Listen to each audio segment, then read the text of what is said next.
All right, joining us now from Detroit, NBC News correspondent Heidi Przybyla. Heidi, good to have you with us. So tell us a little bit more about your exclusive new reporting on a key endorsement former Vice President Joe Biden is set to receive today.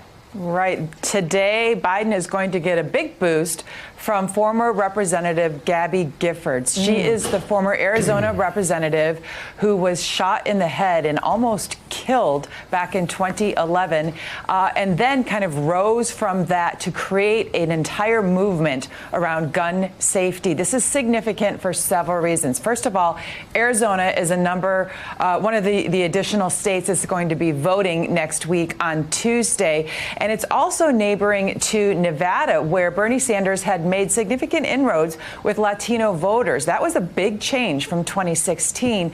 So she is a huge name there, and that is going to give him a lift that's kind of undergird a lot of this momentum that we're seeing in these races. But secondly, it is significant just because of what she stands for with gun safety. This is an issue that really has kind of been under the radar, not as front and center as it was in 2016. And the reason for that is because Sanders has tried to make amends for some of his past positions on guns, including a 2005 law that shields gun manufacturers from liability. He really came under a lot of criticism for that in 2016, shifted positions, and it's been kind of quiet up until now. But I talked to the executive director of Gabby Giffords' group, Jason Ambler, and Peter Ambler, and he said that despite that, it's not just the positions that matter, but the passion and the commitment to put this issue front and center, and that Biden is somebody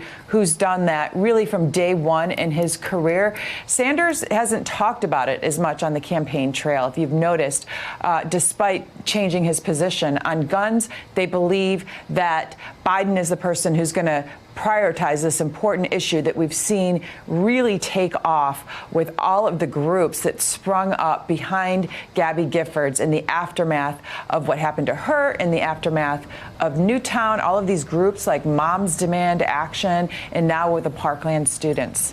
It is interesting, Heidi, amidst all of this, that it hasn't necessarily been front and center, some of these issues. Also important to note as well that Everytown and the Brady campaign also making an endorsement of the Biden camp as well. So interesting to note that. Wondering, of course, if he's going to make this more part of the conversation, if in fact he gets the nomination heading into the general election, considering these major endorsements when it comes to gun control measures. And as we saw in that heated exchange with that voter there in Michigan, it is on the minds of people. Certainly is. Gun issues are certainly on the minds of and those suburban moms. It's a huge issue for them. With regards to all the mass shootings that have taken place in this country over the last 5 years or so. NBC's Heidi Przybyla. Heidi, thank you so much. Thank you as always, Heidi. Great seeing you. Hey there, I'm Chris Hayes from MSNBC. Thanks for watching MSNBC on YouTube. If you want to keep up to date with the videos we're putting out, you can click subscribe just below me or click over on this list to see lots of other great videos.